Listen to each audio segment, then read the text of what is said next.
মাপলে সঠিক হয় না, হয় বেশি হয় না হয় কম হয়। এখানে দুধ দিলে কি হয়? এইটুকু শর্ট পড়ে যায়। এই পাথরটা আসলে আয়তাকার না, তা আমরা তো দেখলাম সঠিক হয়। দড়ি, এই যে হাতে দড়ি আছে। এখন অনেকের কাছে হয় না, প্রমাণিত আছে হয় না, বহু প্রমাণ হয়েছে। হাই গাইস, এখন আমি দাঁড়িয়ে আছি মহস্থানগড়ের সেই দুধ পাথরের সামনে। এই পাথর নাকি দুধ খায়। তো সত্যি কি এই পাথর দুধ খায়? এই অনুসন্ধান করতেই আজকে আমাদের এখানে আসা। আর এই পাথর নাকি কখনো মাপলে সঠিক পরিমাপ পাওয়া যায় না। তো আসুন আমরা দড়ি দিয়ে মাপবো। রহস্যময় পাথর।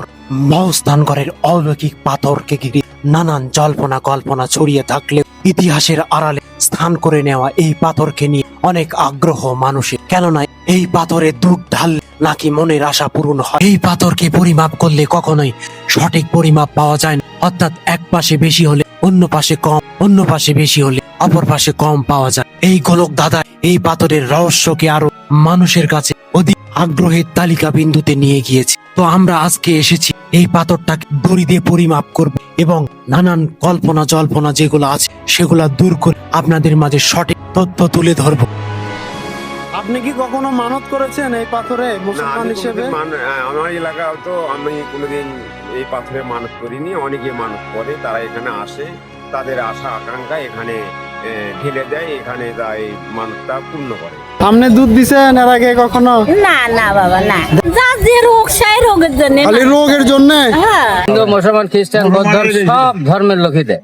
মানত করে করে এখানে এসে দুধ বিশ্বাস করে আসে এখানে ঢেলে দেয়, দিলে সেগুলি কাজ সফল হয়। এই পাথর সম্পর্কে আমরা ছোটবেলায় আমাদের এলাকার বাড়ি, এই পাথর সম্পর্কে যে অনুমান আপনারা করতে আসছেন আসলে তাই মাপলে সঠিক হয় না, হয় বেশি হয় না হয় কম হয়। তা আমরা তো দেখলাম সঠিক হয়।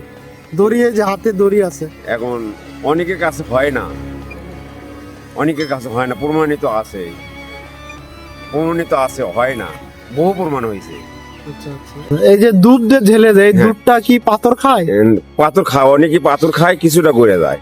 গরমে যে পাথর এমনি শুষ্ক হয়ে যায় তখন তো পাথর এমনি চুষে নেয়, চুষে নেয়। সেটা অন্য যে কোনো পাথরই চুষে নেয়, সেই রকম আমরা মনে হলো।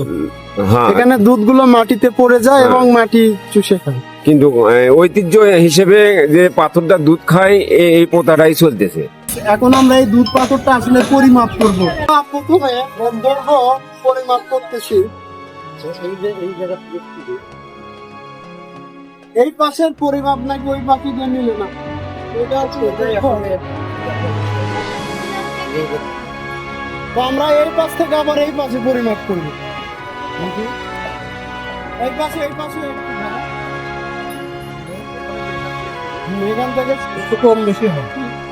কম বেশি হওয়ার কারণটা আসলে ঠিকই আছে, এই পাশে একটু দৈর্ঘ্যটা কম আছে আর এই পাশে দৈর্ঘ্যটা একটু বেশি আছে। এখন আমরা এর প্রস্থ পরিমাপ করব।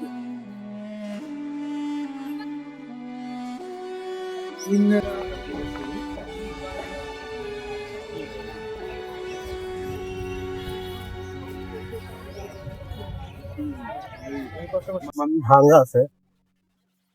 এখান থেকে আমরা বুঝতে পারতেছি যে এই পাথরটা আসলে আয়তাকার না, একটু কম বেশি আছে। আচ্ছা, আদৌ কি পরিমাপ মিল হয়েছে নাকি হয়নি? না, পরিমাপ ঠিকই আছে, এই পাশে একটু কম আছে, এই পাশে একটু বেশি আছে। তাহলে এটা কি শুধুমাত্র এই লোককথা? লোককথা, এটা আসলে পরিবর্তন হয় না। আসলে আমি পরিমাপ করে বুঝতে পারলাম এই পাথরটা আসলে আয়তাকার ছিল, কিছু অংশ ভেঙে গেছে, কিন্তু পরিমাপ করার পরে এটা কম বেশি হয় না। এটা আসলে লোকমুখে প্রচলিত আছে, অনেক মুরব্বীরা এগুলো কথা ছড়াইছে, কিন্তু আসলে এটা পরিমাপ করলে চেঞ্জ হয় না। এটা দুধ দিলে আসলে হয় কি? এটা দুধটা দেয় মানত, মানুষের বিশ্বাস যে ওখানে গেলে আমার হয়তো একটা অসুখ বিসুখ ভালো হবে, আমার গাভীর হয়তো দুধ বেশি হবে, এটা একটা নিয়ম। এই দুধটা কি পাথর খায় না মাটি খায় ফেলে? এটা মাটি খেয়ে ফেলে দেয়, এটি ঢালে ফেলে দেয়, আস্তে আস্তে গড়ে মাটি খেয়ে ফেলে দেয়, পাথর নিজে সুস্থ পারে না। এই পাথরের মুখ এটা ধরা হয়, এখানে দুধ ঢালা হয়। দুধ ঢালার পরে এগুলো মাটিতে পড়ে যায়, মাটি আসলে চুষে খেয়ে ফেলে। তো এখান থেকে বোঝা যাচ্ছে যে আসলে পাথরটা আসলে দুধ খায় না। পাথরটা যখন অনেক গরমে অনেক শুষ্ক হয়ে যায় তখন নর্মালি পানি বা যেই তরল পদার্থ দেওয়া হয়, পাথরটা সামান্য চুষে নেয়। অরিজিনালি পাথর আসলে দুধ খায় না, কিন্তু এটা লোকমুখে প্রচলিত আছে। লোকরা দুধ ঢেলে দেয় এবং বিভিন্ন মানত করে। কাকা তার মনের বিশ্বাসে নিজেই মাপতেছে, আমরা দড়িতে মাপছি, কিন্তু তিনি বিশ্বাস করতে পারতেছেন না। ছয় হাত, ছয় হাত, 4 আঙ্গুল, সাড়ে সাড়ে আট,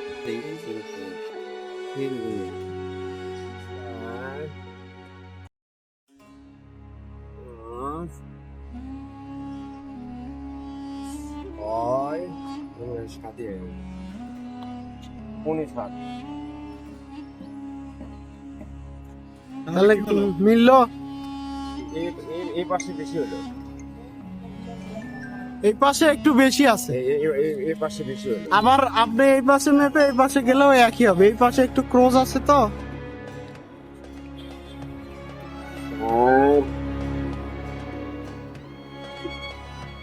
না কাকা, এই পাশে আবার কোন হাত হলো, মিললো না, মিলছে? মিলতেছে না।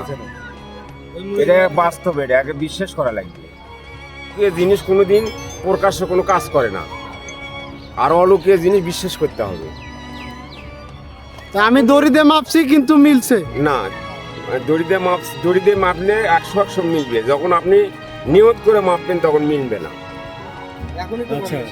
হ্যাঁ, যেহেতু আমি ফিরে আবার আসলাম, যে আঙ্কেলের মনে ধোকা হয়ে যাবে। এই এত বড় একটা নিয়ামত জিনিস, হাজার হাজার লোক এখানে আসতেছে আল্লাহর হস্তে।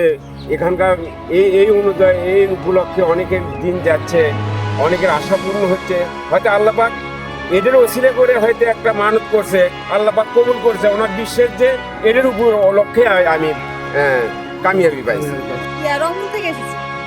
এর আগে এটা প্রথমবার আসলেন? না, এবারে প্রথম আসছি। দুধ পাথরে কি মানত করছেন?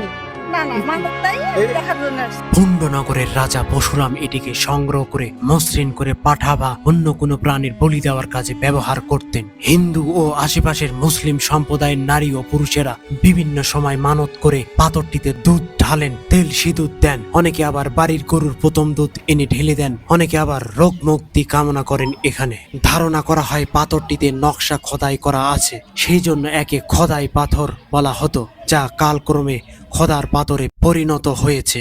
স্থানীয়রা এটাকে দুধ পাথর বলে থাকেন। খোদার পাথর ভিটা মূলত বৌদ্ধ মন্দিরের ধ্বংসাবশেষ ছিল। ভিডিওটি যদি আপনাদের ভালো লাগে চ্যানেলটিকে সাবস্ক্রাইব করে পাশে থাকার অনুরোধ জানাই।